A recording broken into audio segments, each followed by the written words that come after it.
هاي يا جماعة، عاملين ايه؟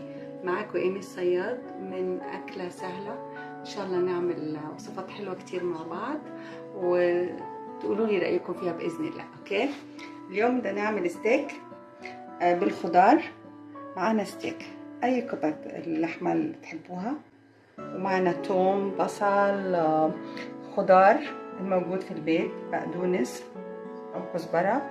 انا عندي خضار مفرز، ملح وفلفل، كبابة صيني وجوز الطيب، مادة دهنية. اوكي، هلا هنبدأ مع بعض ونحط المادة الدهنية في الطاسة. طبعا اوريدي من الاول احنا بنكون مسخنينها.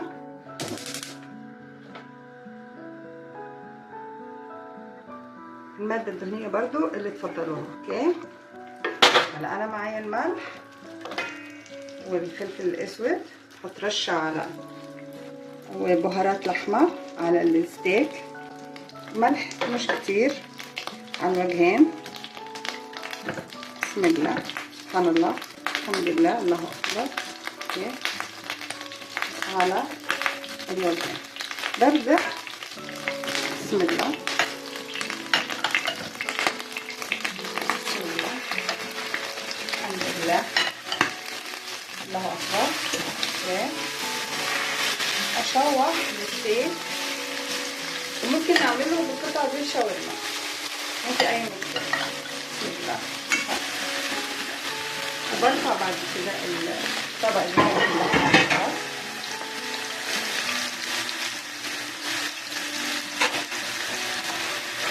بسم الله، بقلب على الوجهين، الوجه الثاني.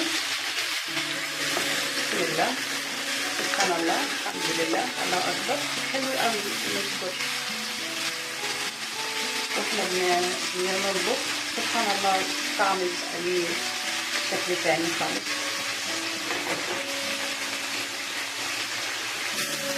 يعني مش هتاخد كتير، تقريبا 3 دقايق او 4 دقايق على هنا وعلى الوجه ده، و3 دقايق على الوجه الثاني، وبنرفعها.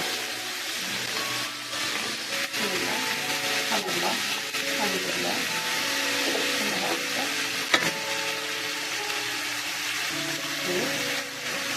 بيكون جزء عندي المادة الدهنية. بحب احط زبدة او زيت، واذا بحب يعني معلقة صغيرة سمنة بتديها طعم.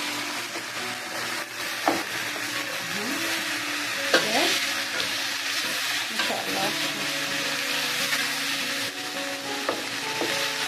حلو قوي اللون ده. هبدأ ارفعها. بسم الله، وانزل ايه البصل، وممكن من غير ما ارفعها كمان اسهل، عشان احنا نحاول نختصر. هنزل البصل في الزاويه. حابه تضيفي ماده دهنيه اوكي، حابه شايفه ان الماده الدهنيه كفايه خلاص اضيف البصل في الزاويه. والبصل علشان ينزل الميه بسرعه ضروري اضيف ملح، ضروري اضيف ايه ملح في الزاويه. وابدا اشتغل في الجزء ده، يعني قبل ما نقدر نحاول ما نستخدمش ادوات الجزء. يعني احنا بنقول اسهل اكله بابسط طريقه، ان شاء الله تنال اجر. بسم الله. بيكون عندي انا بس يتدبل البصل، وعندي معلقه ثوم. ده خليط انا عاملاه، ثوم وفلفل الوان وفلفل حار، اذا بتحبي، اذا ما بتحبي خلاص اوكي مش لازم. دبلت البصله،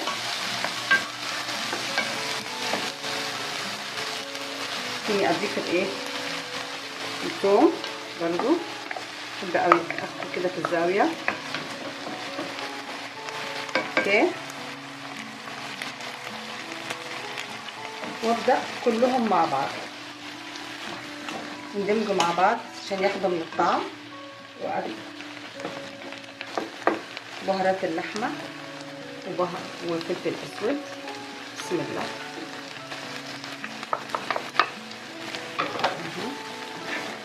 واكون طبعا مش هسخنها، شويه ميه حاره، اضيف شويه واسيبها قد ربع ساعه، ما اضيف كتير بس شويه.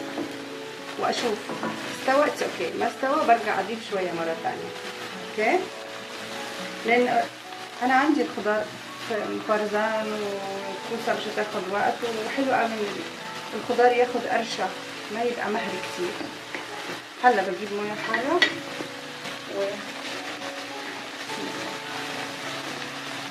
شويه تقريبا نص كاسه، واسيبه 10 دقايق وارجع مره ثانيه اشوف اذا بتحتاج بحط نص كاسه ثانيه، وهكذا. في قرب السوا ببدا اضيف الخضار بتاعي.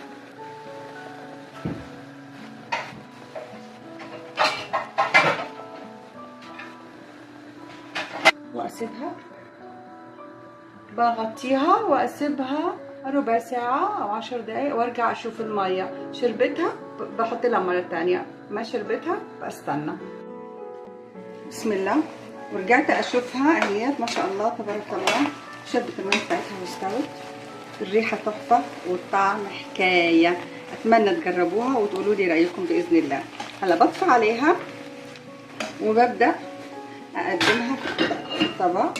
ممكن تعملي معها رز ابيض، ممكن بطاطس بوريه، ممكن بالعيش عادي، ممكن تتاكل كده كمان مش لازم عيش. ما شاء الله تبارك الله تجنن ما شاء الله.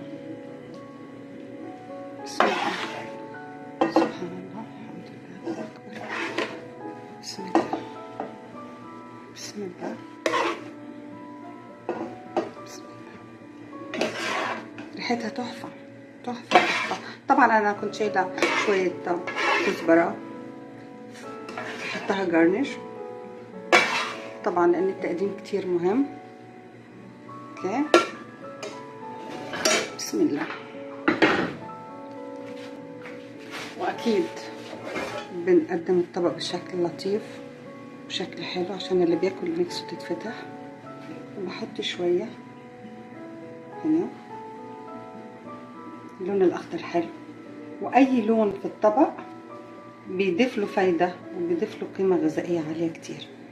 كده كمان حط شريحه ليمون ما شاء الله. واو واو ما شاء الله. بألف هنا وشفا عليكم يا رب، واتمنى ان انتوا تقولوا لي رايكم، جربوه. اوكي اوكي يلا